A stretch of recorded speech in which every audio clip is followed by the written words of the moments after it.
हमारे तमाम शिक्षक भाइयों, नियोजित शिक्षक, विशिष्ट शिक्षक और गेस्ट शिक्षक एवं बीपीएससी शिक्षक, नियमित शिक्षक सभी को आदाब सलाम।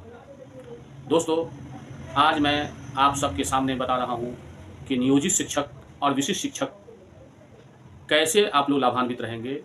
तो इस संबंध में मैं कहना चाहता हूँ कि आपका अपना अपना समझ है। ये तय मान लीजिए कि जो सक्षमता परीक्षा उत्तीर्ण हुए हैं उनका स्थानांतरण अन्यत्र जिला होगा, ये तय मान लीजिए, ये इसमें कुछ शक नहीं है। और नियोजित शिक्षक अपने गृह प्रखंड और अपने नियोजन इकाई के अंतर्गत अपने पंचायत में बने रहेंगे। नियोजित शिक्षकों के संबंध में कहना चाहता हूँ कि सोशल मीडिया पर जो है वायरल है कि नियोजित शिक्षकों का भी स्थानांतरण होगा। तो मैं साफ स्पष्ट कहना चाहता हूँ कि नियोजित शिक्षकों का जब स्थानांतरण होगा तो उसको नियोजन इकाई उसी पंचायत के अंतर्गत होगा, ये तय है। और विशिष्ट शिक्षक जो बनने जा रहे हैं राजकर्मी का दर्जा, वो अगर अपने घर के आसपास जाएंगे वो लाभान्वित रहेंगे, चूँकि घर बगल में है, कहीं कोई दिक्कत नहीं। लेकिन नियोजित शिक्षक को 10 साल के बाद निश्चित तौर पर आपको स्नातक ग्रेड का प्रमोशन मिलेगा। नियमानुसार अगर आपका नौकरी 17 वर्ष हो गया है, 20 वर्ष हो गया है और 15 वर्ष हो गया है, तो नियमानुसार 10 साल के बाद जो है आपको स्नातक ग्रेड प्रमोशन मिलेगा ही। और बाकी जो पीरियड बचेगा 5 साल, वो आपको एरियर माने एरियर भी मिलेगा, एरियर भी मिलेगा। यानी 10 साल में तो आपको प्रमोशन होना ही चाहिए, लेकिन आपको मिला है माने 2024 में। तो इस पीरियड में आपका जो पीरियड छूट गया है उस पीरियड में सरकार इंक्रीमेंट भी देगा और आप लाभान्वित रहेंगे। नियोजित शिक्षकों निश्चित तौर पर प्रधानाध्यापक तुरंत बनेंगे, चूँकि स्नातक ग्रेड प्रमोशन के बाद 5 साल के बाद प्रधानाध्यापक का प्रमोशन है, प्रधान शिक्षक का प्रमोशन है। लेकिन विशिष्ट शिक्षक जो जा रहे हैं उसको नई नौकरी हो जाएगी, सेवा निरंतरता का लाभ नहीं मिलेगा, घर से दूर रहेंगे। एक मिजाज में है, एक होड़ है कि हम राजकर्मी बन रहे हैं, ठीक है बनिए, लेकिन आप घर से दूर रहेंगे, निश्चित तौर पर आने जाने में कठिनाई होगी और जो डेली जो घर पर आते थे वो नहीं होगा। हाँ, सर्विस पीरियड जो 5 साल बचेगा, अंतिम में 6 साल बचेगा, तो नियमानुसार शिक्षा अधिनियम के अनुसार आपको गृह प्रखंड गृह जिला में स्थानांतरण होगा। लेकिन ये तय मान लीजिए कि आपको आपकी नई नौकरी हो जाएगी और आपको प्रमोशन नहीं मिलेगा, आप ना हेड मास्टर बनिएगा ना स्नातक ग्रेड का प्रमोशन मिलेगा। हाँ, ये भी सोशल मीडिया में है और सरकार के मिजाज में भी है। जो नियमित शिक्षक हैं निश्चित तौर पर उनका भी स्थानांतरण होगा।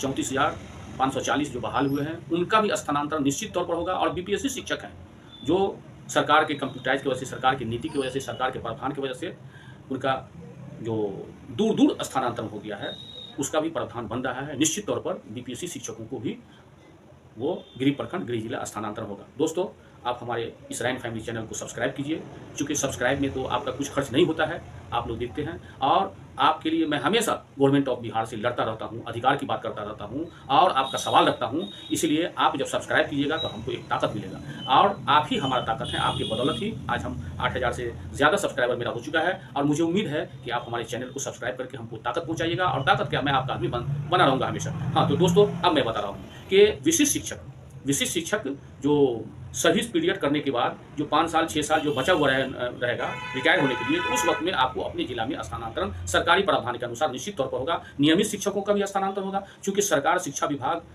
जो है जग चुका है।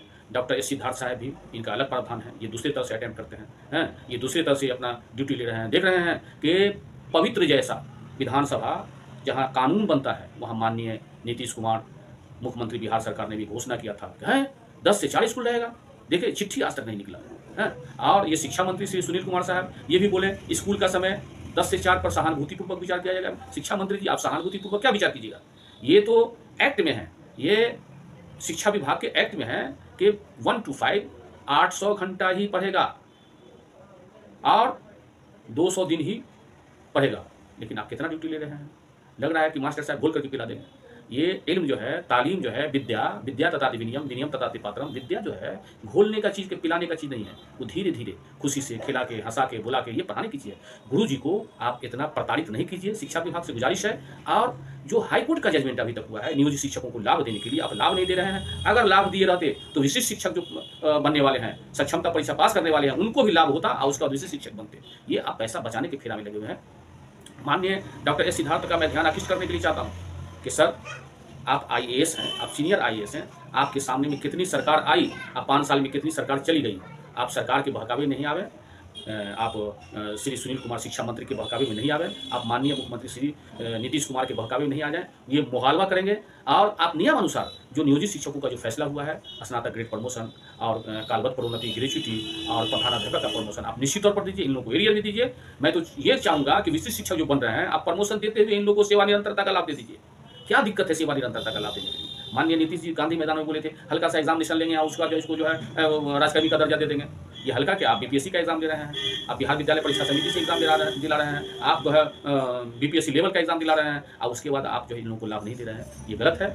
इसीलिए माननीय श्री डॉक्टर एस सिद्धार्थ सरकार के शिक्षा विभाग के अपर मुख्य सचिव का ध्यान आकृष्ट करते हुए कहना चाहता हूँ कि महोदय, आप फाइल पर सिग्नेचर करते हुए, आप फाइल को पास करते हुए नियमानुसार शिक्षा विभाग में जो शिक्षक हैं, जो आपके अधीन हैं, आप उनका कल्याण कीजिए। नियमानुसार इन लोगों को इंक्रीमेंट भी दीजिए और वेतन जो फैसला हुआ है वो हिसाब से सैलरी मिलना चाहिए। और दोस्तों, तो यही विशिष्ट शिक्षक और नियोजित शिक्षक में भी हुआ फर्क। लेकिन निश्चित तौर पर जो वायरल हो रहा है कि बीपीएससी शिक्षकों का भी स्थानांतरण होगा, चूंकि बीपीएससी शिक्षकों का जो है सरकार के डिपार्टमेंट जो है ट्रांसफर पदस्थापित करने में थोड़ा गड़बड़ी की है। निश्चित तौर पर लोग बहुत प्रॉब्लम में है, शिक्षक बहुत प्रॉब्लम में है। सरकार आप पर ध्यान दे रही है, चूँकि शिक्षा विभाग के डॉक्टर एस सिद्धार्थ पर सबको आस्था है कि ये हमको जरूर जो है स्थानांतरण करेंगे। तो आशा की जाती है कि माननीय विधानसभा अध्यक्ष हो या विधान परिषद अध्यक्ष हो या माननीय एमएलए हो या माननीय विधान परिषद का सदस्य हो, ये सब जागृत हो चुके हैं और आप लोगों को निश्चित तौर पर नियम में संशोधन करते हुए आपको स्थानांतरण का विचार रख रहे हैं। दोस्तों, मैं अब विदा हो रहा हूँ, इजाज़त दीजिए। जय हिंद, जय भारत।